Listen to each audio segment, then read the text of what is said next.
from Hollywood, it's time now for Edmund O'Brien as... Johnny Dollar. Ralph Wheaton again, Johnny. I'm glad I caught you before you left. Well, it's almost 2 hours before my plane leaves. What's on your mind? Now, the cable just came in from Manila. The amount taken on the burglary is roughly $75,000. That's dollars and not pesos. Dollars, yeah. They mentioned that a clerk has dropped out of sight. Native? An American. Name's Blake. Daniel Blake. Blake, all right. Now, that's all so far. What's your hotel in Manila? Do you know yet? Yeah, the Hotel Tondo. Tondo, good. I'll get word to you there if I learn anything you can use. Well, good luck on the trip.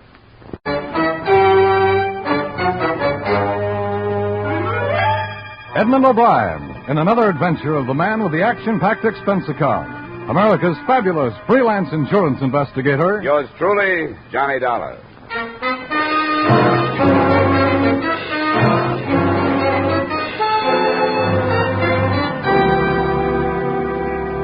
Expense account submitted by Special Investigator Johnny Dollar to Home Office, Columbia All Risk Insurance Company, Hartford, Connecticut.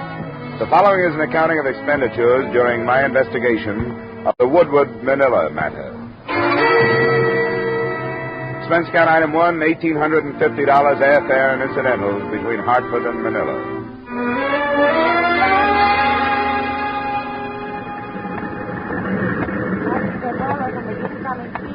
Flight number 103. Will you go to the ticket office, please? Passenger Dollar from incoming CAS. My name is Dollar. I was being paged. Oh, yes. These gentlemen are waiting for you.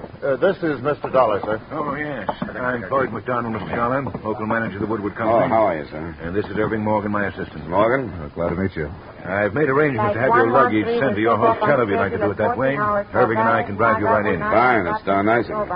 Well, I know how it is. At least I don't want to bother with details after a long flight like that. You'll give me your luggage check, sir? Oh, yeah. Have them right here. Thank you. Well, that's all I think. The car's right outside. We can give you the details of the burglary on the way in. He told me very little that I didn't already know. The store he managed, one of Manila's largest hardware stores, was part of the American-owned Woodward chain. He had discovered the loss of the $75,000 himself Monday morning when he'd entered his office and found the safe open. Well, naturally, I feel very badly about it. But everything that can be done is being done. I don't know who the main office is blaming it on, but I think you'll find that Floyd and I were anything but careless. We've got 5 years without a loss behind us to prove that. And it only takes one failure to ruin a success, Irving. There's $75,000. Do I understand that it was all American currency? No, it was made up of pesos, too. I stated the amount in dollars and cents when I reported the loss. Were you in the habit of keeping as much money as that in your office safe? Well, it wasn't my idea, or to my liking. It was because of a company rule. They were worried about conditions on this side of the Pacific and ordered us to stop banking our cash here. Instead of the usual yearly transfer of our money, it has been going to the States once a month. You didn't save much this time. What about this clerk, Dan Blake? Oh, don't get me started on him. No, there's nothing proved yet, Irving. What is it going to take to open your eyes, Floyd? We don't agree on just what to think about Dan, Mr. Dollar. In spite of the circumstances, I find it almost impossible to believe that Dan would do this to me. Could he have done it? Of course he could. He had access to the office, and he could have memorized the combination of the safe. Yes, that's true, but I can't forget that he was a very good friend of mine. He was like a son to me. Was he in any trouble that you know of? Owe any money? I hadn't heard of anything. He's been out of sight 4 days now. What kind of a search has been made for him? Well, I understand that the police have been working very hard.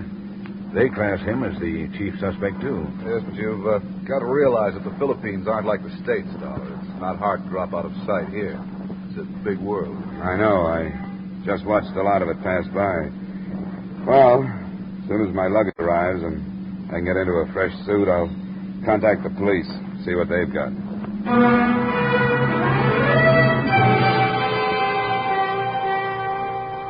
Expense count item 2, $350, including tip, a pitcher of gimlets delivered to my room. While I waited for my baggage to arrive, I relaxed in front of a window. My hotel was 2 blocks from Manila's Great Bay in a section called El Puerto.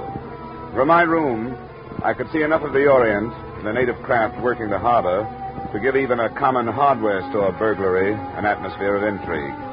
Expense account item 3, 80 cents cab fare to police headquarters, where I was shunted into a side office to wait for the sergeant in charge of the Woodward case.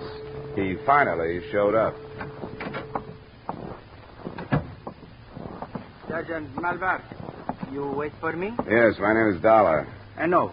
You come to talk of my burglary. You are a policeman? Well, not quite. I've been hired by an insurance company to learn what I can about it. What do you wish to learn from me? Whether you've made any progress? You gotten any place with your search for Dan Blake? Dan Blake?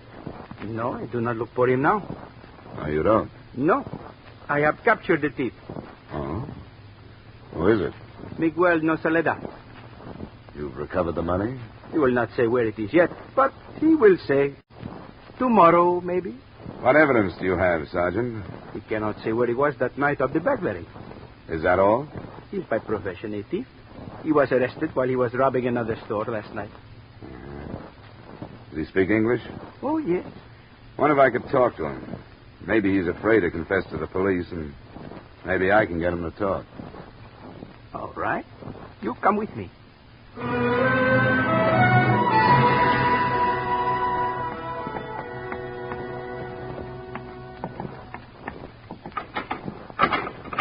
You do not stay long, only 5 minutes. That's good enough. Miguel? Who are you? Why you come here? How old are you, Miguel? 50. Where do you work? No work. I get hurt in bombing. No work. You have any children? See, 2 daughters. Where do they work?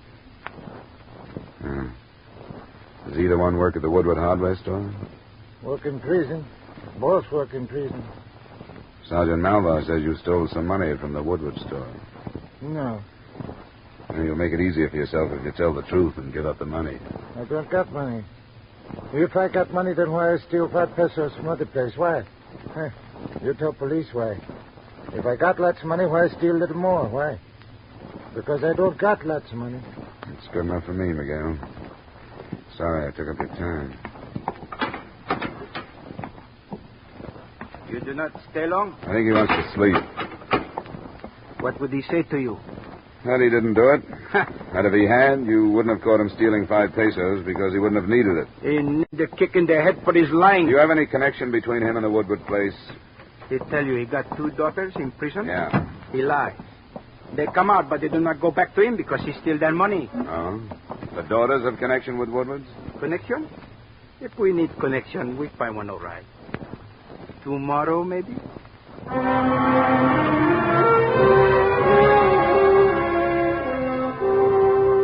I had an idea Sergeant Malvar's philosophy reasoned that it was a lot easier to grill the wizened little prisoner than it would be to continue the search for Blake.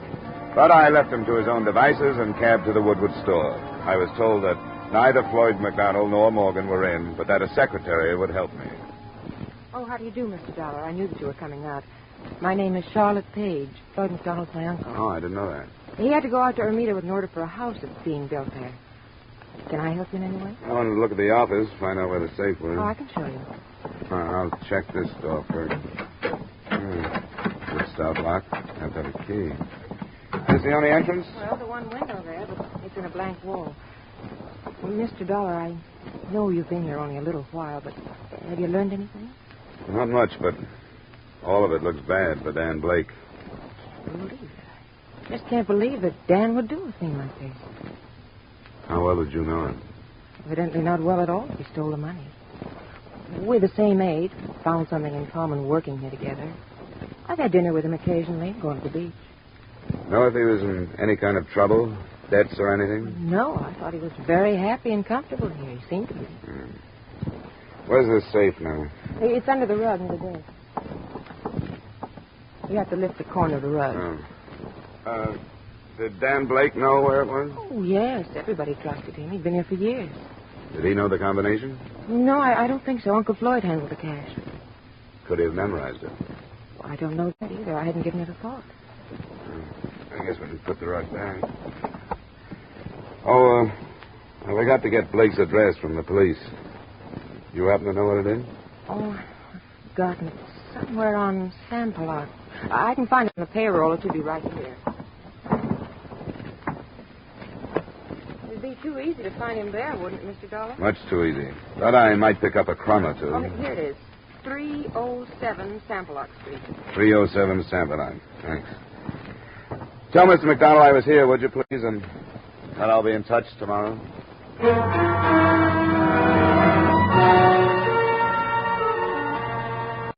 There was a fair biography of Dan Blake in his rooms. I learned that he was born in Duluth, Minnesota, 26 years ago, that his father wrote him occasionally, that he had sailed with the Merchant Marine during the war and had made a few inter-island trips after that. Floyd McDonald had said he was a student of the Philippines, and that was borne out by photographs and receipts from steamer and airlines. I made a list of the places he'd visited, but that was all I could do for that day. It wasn't until the next morning that I went to police headquarters and waited again for Sergeant Malvar. You come back again. We do very good without your help. Well, pardon me, I don't want to butt in. I just wondered if you knew that Dan Blake spent a lot of time learning these islands. Oh? Did you know that he'd spent some time in San Jose, on Mindoro, on Marinduque, and in Palo and Leyte? I did not know. Well, it might pay you to check those places. There are more, too. From here, clear down to Mindanao. The search is finished. Huh? What do you mean? Dan Blake has been found. He was adrift in a dugout on Tayabas Bay. He was taken aboard a ship, and then he died. What killed him? He was shot many times. What about the money? It has not been found. Not yet. Sure, but maybe tomorrow.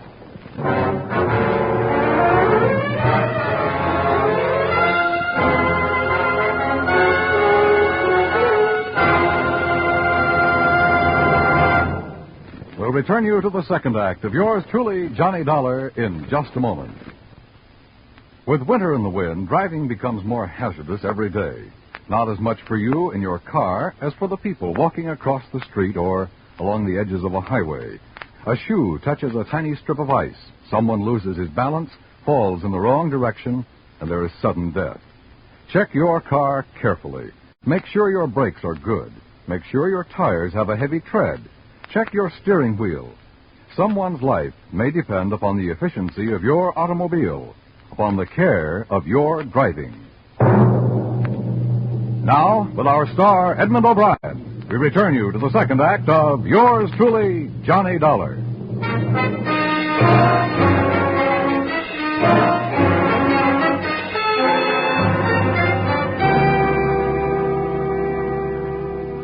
Sergeant Malvar, Manila Police, was again taking his inimitable approach to a subject, believing what he wanted to believe. When I asked him how he knew the body was that of Dan Blake, he told me the ship captain who had picked him up said so. How did he know? The man had mentioned the name before he died. That was all, and it wasn't enough for me. I put in a call for Floyd McDonald, the Woodward Company manager. Mr. McDonald's office? This is Johnny Dollar. Is Mr. McDonald there? Well, no, he stepped out for a moment. This is Charlotte. Is there anything I can do? I'm calling from police headquarters. They have a body down here. A body? Picked up by a ship someplace. They claim it's Dan Blake, but there wasn't any identification on him. You tell Mr. McDonald I want him to come and look at him? Yes. He should be back any minute. I'll tell him to come right down.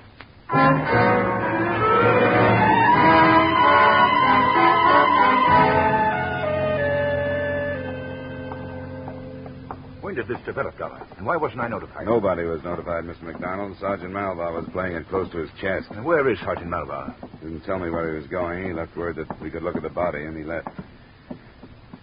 My name is Dollar, Corporal. See, you're doing. Thanks.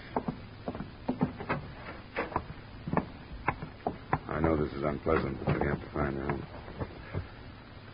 Good Lord. Is this Dan Blake? Yes. Yes, it's Dan. Cover him up, please. Where did they find him? In a dugout canoe. Someplace called Tayabas Bay, I think. Yes. Tayabas Bay, southwest of here. Who found him? A man by the name of Kovar. He's the captain of an inter-island schooner. Could we leave here? Yeah, sure. What happened, do you know? Well, not firsthand. He's been shot in the back 4 times. He was alive for a short time after Captain Kovar picked him up. The money has not been found. I see. Then there's no explanation yet. Not that I know of. The schooner anchored offshore just south of the Pasig River. You know where that is? Yes. I'd like to talk to this Kovar. I guess I can hire a boat to take me out there, huh? I'll drive you down to the docks. As a matter of fact, I'd like to go with you. Well, it's a good idea if you have the time. Well, I'll take the time. That's my car there.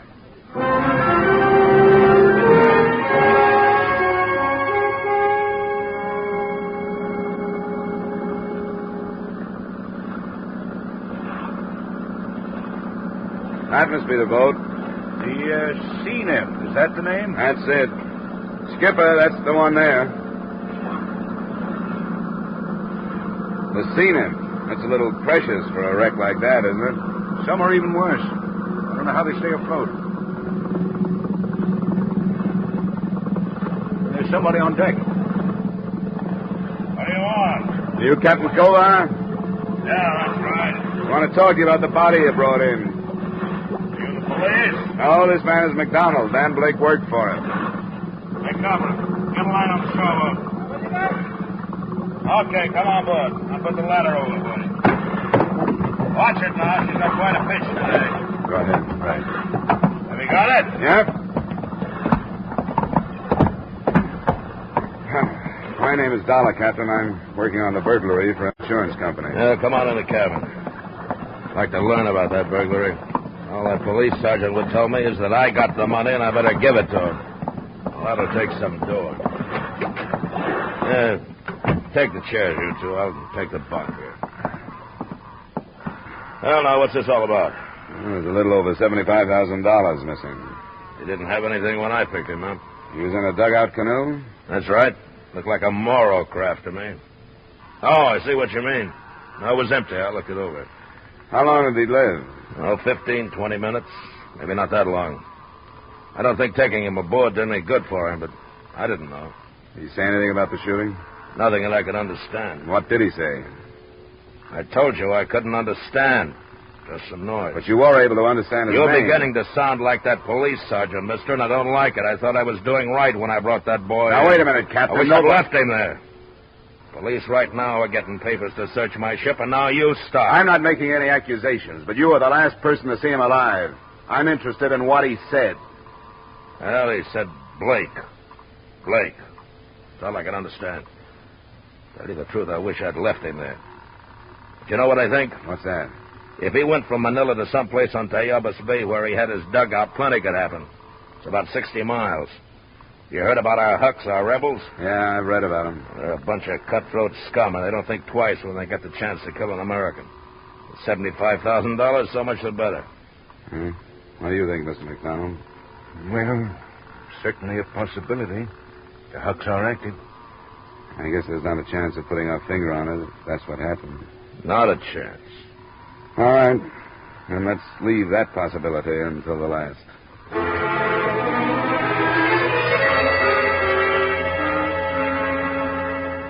I wasn't sure of Captain Kovar. If he was telling the truth, he was doing so without tact. And if he was lying, he seemed to be doing that with complete confidence.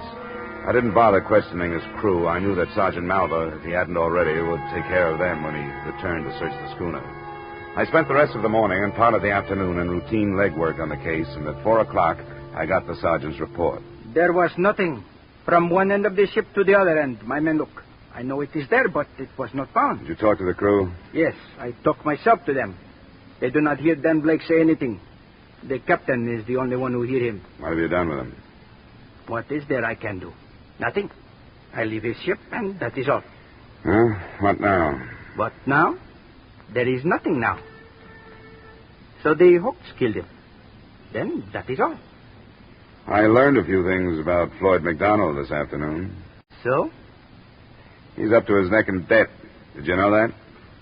So? I don't know about the Philippines, but in the States, it's an old pitch to have a patsy found full of bullets, but without the missing money. I do not know what you say. And maybe it looks like Dan Blake is the thief when somebody else is. I haven't been able to find a reason for the kid to have done this. Now I find that McDonald needed money. I did not know that. It would not be wise for me to question him. In Manila, Mr. McDonald is not the man to suspect. He is known as a man with honor. Yeah, so I gathered. That's probably why he could get so far into debt.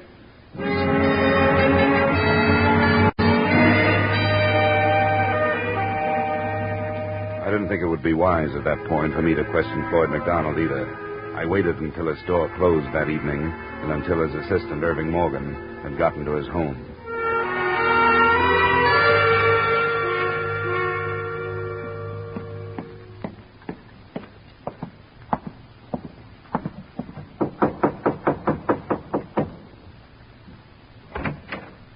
Good evening, Mr. Morgan. Oh, hello, Mr. thinking about you. Come on in. Thanks. Well, how's it going? It's hard to tell. From what I hear, the money is gone. Good. Did McDonald tell you that? Yeah, isn't that right? Maybe. I don't make it a habit to go around switching the values of national problems, but it's occurred to me that these Hucks could be pretty handy people to have around. I don't get you. Well, when a killing outside the city can't be explained any other way, it's marked off to the Hucks. Oh, you don't think they shot Blake? I'm not as sure of it as everybody else seems to be. Just what do you mean, Mr. Dollar? How much did you know about McDonald's personal life? Well, I see him socially, if that's what you mean. We're good friends. Does he owe you any money? Seems to me that's a very personal question. I have to ask that kind once in a while. I've learned that McDonald owes a lot of money to a lot of people. 1,000 here, 1,500 there. Loans, gambling debts. He'd be ruined if this became common knowledge, Mr. Dollar. He'd lose his position, everything. How far do you think McDonald would go to save himself? Are you telling me you think Floyd arranged this theft? Well, it's something to think about. And killed Blake to go... Oh, no, he didn't. You're sure of that? He couldn't have. He's not that kind of man. He might be desperate, yes, but he'd never do a thing like that. Would he be at home now? I don't think so. It's only 7. He usually has dinner at the club. What club? The Merchants Club. Mr. Dollar, don't question him down there. Wait until he gets home. All right. I can count on you not to tell him I'm waiting for him? You certainly can. I want to stay as far away from this thing as possible.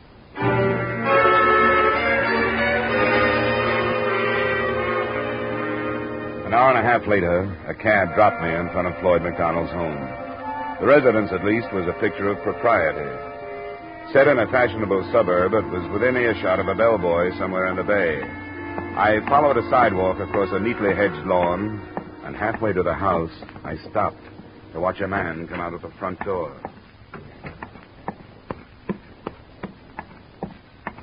Captain Culver. Who is it? What do you want? What are you doing here? Forget it. I can't. What's your part in this? Never mind. Forget you saw me. Come here. Culver. Get off. Get off. Culver. Culver.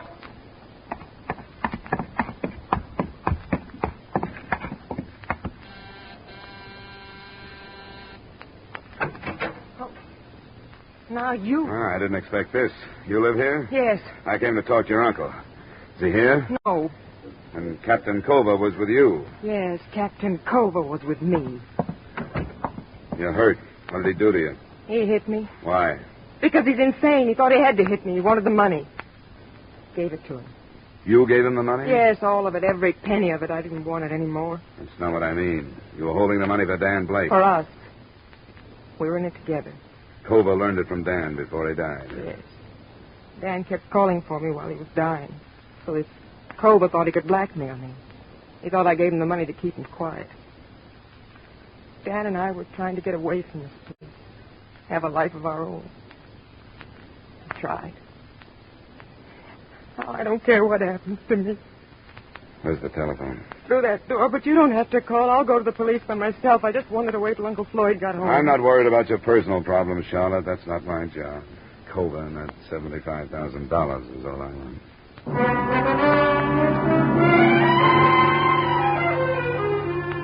I tried not to waste a minute, but time slipped by. 15 minutes on the phone, 25 to get back to Manila. When Sergeant Alva finally arrived at the harbor police dock, a boat was ready for us. Come as quick as I can. His ship is not at anchor? I checked it. He moved out about 20 minutes ago. We go then.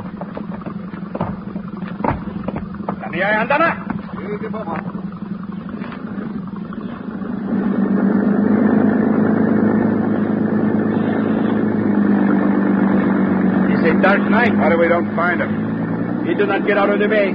Boats near Corregidor are right now waiting. The girl, she was an accomplice? She held the money, so if he was picked up, you couldn't prove possession. She was going to meet him later. The hooks shot him? That's what Culver told her. So? But the hooks do not kill him. What's that? Police doctor. He say bullets do not kill Blake. Blake choked to death. Cova choked him to learn the secret.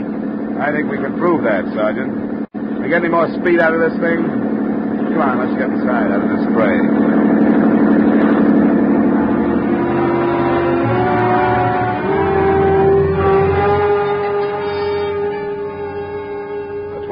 out isn't much when a schooner with auxiliary power is matched against a police boat.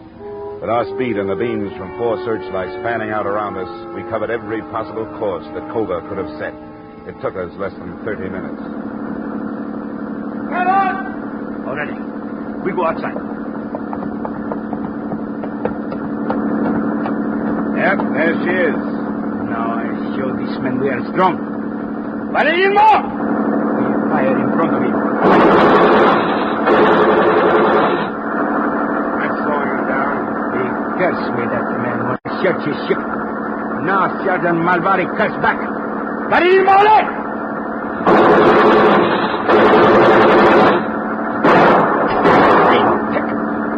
Is he crazy? Got one of our lights. We'd better douse the others before he smashes them. Valerian more! Aguila! It's crazy. That depends on whether the darkness works for him or not. All I can see is his weight now. Do not get away. Tayo pumanik sa barko nila! We move in right now on board. He's shouting something. Captain, go up! There is no use to fight! We come aboard! Let it start it. Let it start it. The crew's turning on him. Walt, Martha. All right, Joe, Walt.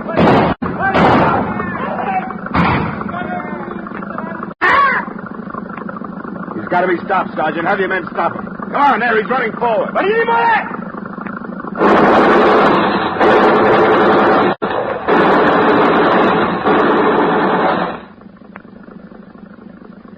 You are my witness. The officials do not like the killing of accidentals. I'm your witness. Now, if you'll put me aboard, I'd like to find that stolen money.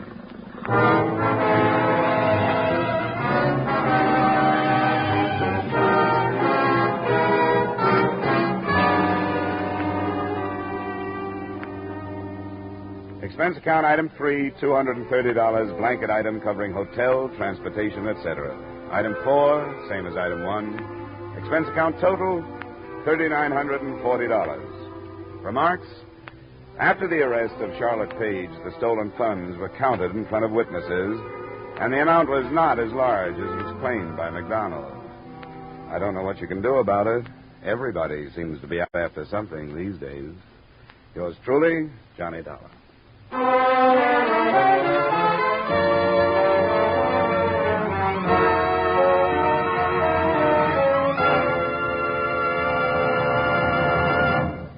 Yours truly, Johnny Dollar, stars Edmund O'Brien in the title role and is written by Gil Dodd with music by Wilbur Hatch.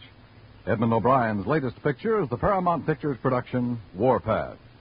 Featured in tonight's cast were Bill Conrad, Lillian Baeff, Robert Griffin, Bill Johnstone, Hy Everback, and Jack Kruschen. Yours truly, Johnny Dollar, is produced and directed by Jaime Del Valle. This is Dan Coverly inviting you to join us next week at this time when Edmund O'Brien returns as... Yours truly, Johnny Dollar.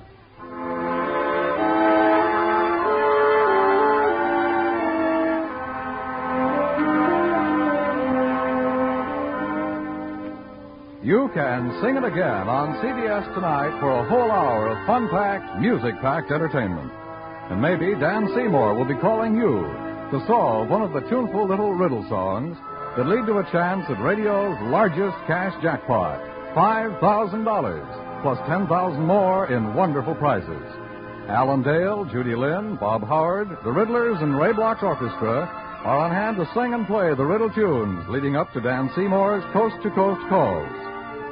Be listening again later tonight when Sing It Again comes along on most of these same CBS stations. Now stay tuned for Von Monroe's Caravan, which follows immediately on most of these same CBS stations.